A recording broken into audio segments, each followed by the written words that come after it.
Hello everybody, how are you doing? This is a new boxing prediction video. So this weekend there are three fights I will be doing, and let's go. First of them is Christian Mbilli versus Demond Nicholson. All right. So this is a fight in the super middleweight division. Christian Billy is undefeated at the moment at 24-0, 20 knockouts. He's originally from Cameroon, but fights out of France. Yes, and he holds the WBC Continental Americas title, which is at stake here. Demond Nicholson, who, by the way, I had the pleasure of watching on the podcast that I have with Joshua Brewer. Shout out to him, the boxing shit. He guested there not long ago. Demond Nicholson is 26, 5 and 1, 22 knockouts, 30 years of age. I didn't know of this. He's got an interesting alias, the best at it. I don't know what that's supposed to mean, but anyway. He lost his last fight points to Demetrius Andrade.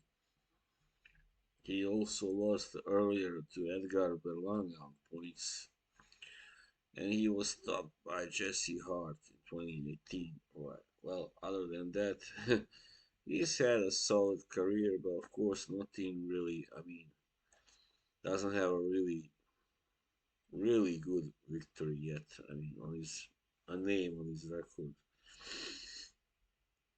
Oh yeah. Well, one can argue neither does Billy really. I mean, he beat Carlos Gongora in his last fight. Gongora is a solid fighter, but hardly A level anything like that. So this fight is happening in Canada, actually, the French part of Canada, Gatineau, La Colline Casino. What I mean. Well, I kind of expect because Mobili is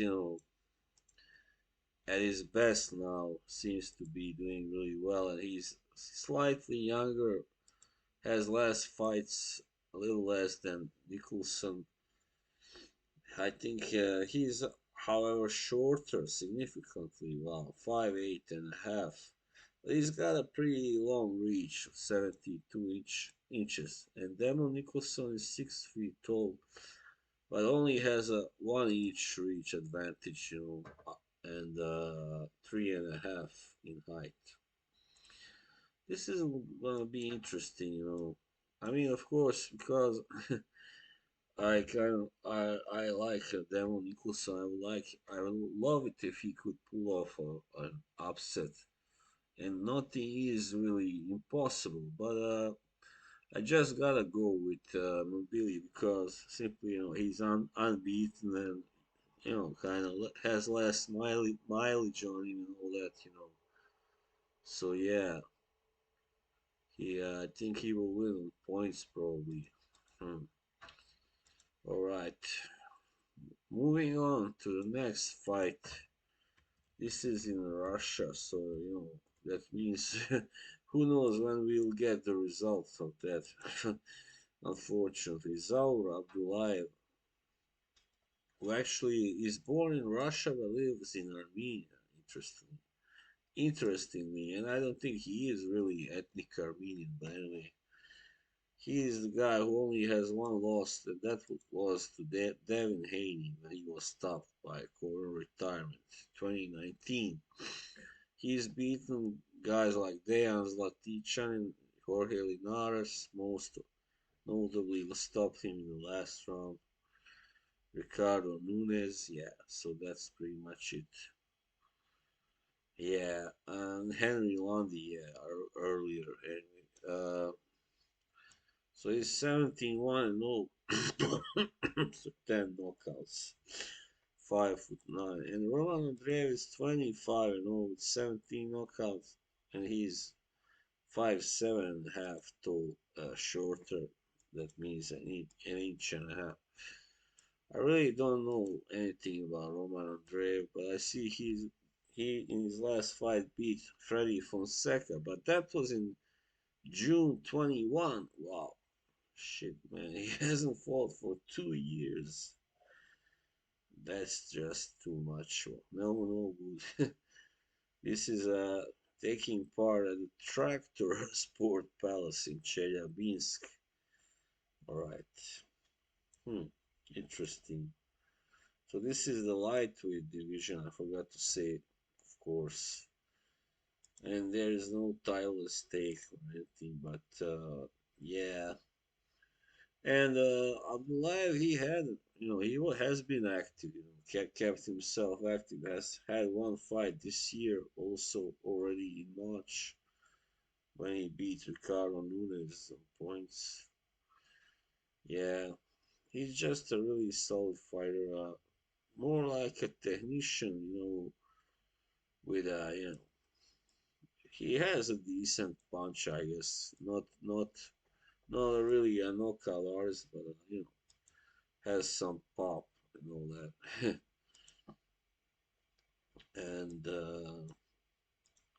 I think that Haney fight came a little too early for him. He just, wasn't able to do anything there, and but it has obviously helped him, improve as a fighter, and I expect him to win this fight. Not really sure. I mean, this guy is unbeaten, Andreev, so I don't know really. I mean, he does look pretty solid, I mean, in that fight against Freddy Fonseca, he was down first, but then he came back to win on points.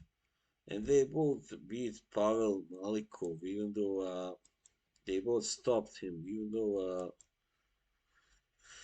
I don't know, Abdullaev stopped him first, I believe. Yeah, but the other guy, Andreev, he stopped him in 2 rounds only. But yeah, that was right after the yeah, right after Abdullaev fought. Anyway, it doesn't matter. Yeah, this will probably be a fight, But since Andreev hasn't really fought for a long time now, yeah, I don't have him as a favorite, of course, here. All right, so I think Abdullaev wins. This is a 10-round fight, so probably Abdullaev will win on points also.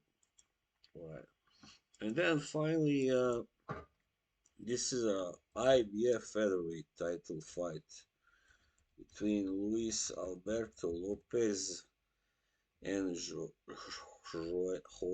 Gonzalez. I never really know how to pronounce his name, but anyway, that's all right, I guess. Yeah,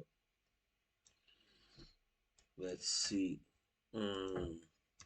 Luis Alberto Lopez became famous when he dethroned Josh Warrington. Since then, he also stopped Michael Conlan. Yeah, that was a wow, some knockout. So he's really riding a wave, you might say. Yeah, right now, riding high. He all does have 2 losses, but that they are, several years ago. Ruben Villa and Abraham Montoya on points. Yeah. So before he became the champion, he beat Isaac Love in by a 7th round knockout.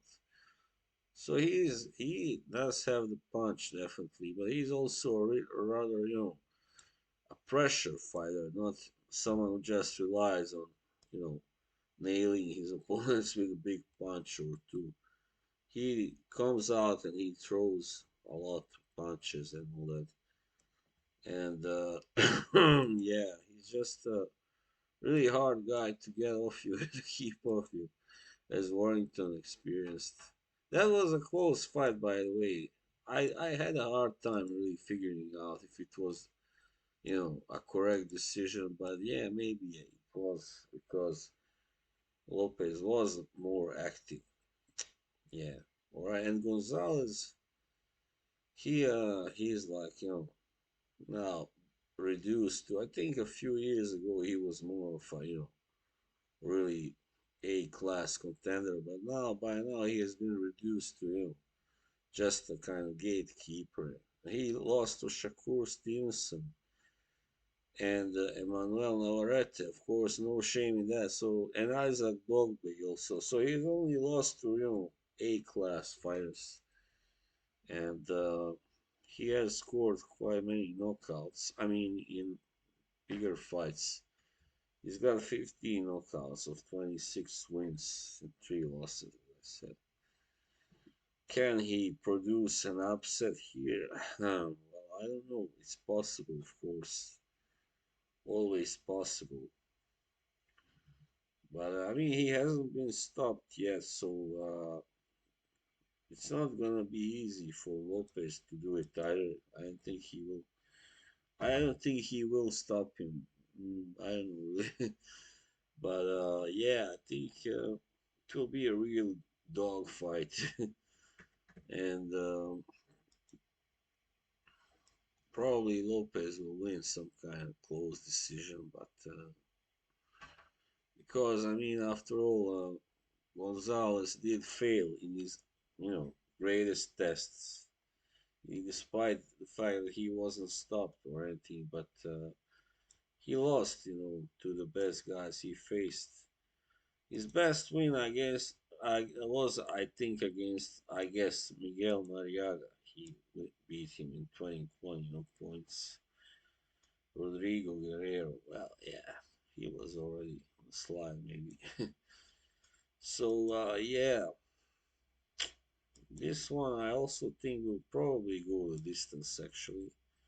Actually, I know I've been picking a lot of decisions lately, but that's because, it's really hard sometimes to see how the fight will go when you have two guys who are equally or almost equally good, or when one of them is better than the other, but the other is very like tough and hard to stop and all that. Yeah, so I think Luis Alberto Lopez will likely retain his title by a decision. Yeah, probably. So there you have it. That was it for now. The boxing round, prediction round, and yeah, I'll see you soon. I hope whenever there will be a fight worth discussing and I mean predicting. All right, have a good day. See you.